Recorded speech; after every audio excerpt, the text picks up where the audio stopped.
How to post all notifications in Instagram. नमस्कार दोस्तों, स्वागत है आप सभी का टेकीराज यूट्यूब चैनल पर।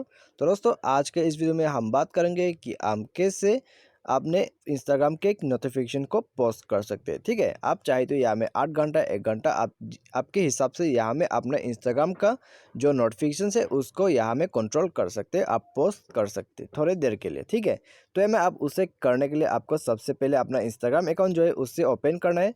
और ओपन करने के बाद दोस्तों आपको यहाँ प्रोफाइल आइकन पर क्लिक कर देना है। यहाँ में क्लिक कीजिए, उसके बाद आपको स्लाइड करके यहाँ में दोस्तों आ जाना है। और उसके बाद आप यहाँ में देख सकते हैं सेटिंग्स। ठीक है, तो सेटिंग्स में जाइए। सेटिंग्स में जाने के बाद आपको यहाँ में मिलेगा नोटिफिकेशंस। तो आपको सिंपली यहाँ में टैप कर देना है। और यहाँ में टैप करने के बाद दोस्तों आप यहाँ में देख सकते हैं पोस्ट ऑल नोटिफिकेशन। तो आपको सिंपली यहाँ में क्लिक कर देना है और आप अपने हिसाब से यहाँ में अपनी नोटिफिकेशन को पोस्ट कर सकते हैं। आप यहाँ में देख सकते हैं सबसे पहले 15 मिनट, उसके बाद 1 घंटा, 2 घंटा, 4 घंटा और उसके बाद 8 घंटा। ठीक है, तो यहाँ में दोस्तों आप अपने हिसाब से अपने नोटिफिकेशन को पोस्ट कर सकते हैं अपने इंस्टाग्राम पर।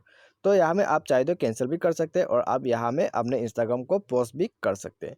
तो दोस्तों इस तरह से जो है आप अपने इंस्टाग्राम अकाउंट पर अपने नोटिफिकेशंस को पोस्ट इस तरह से कर सकते हैं। उम्मीद करते हैं आपको वीडियो पसंद आएगा। Thanks for watching.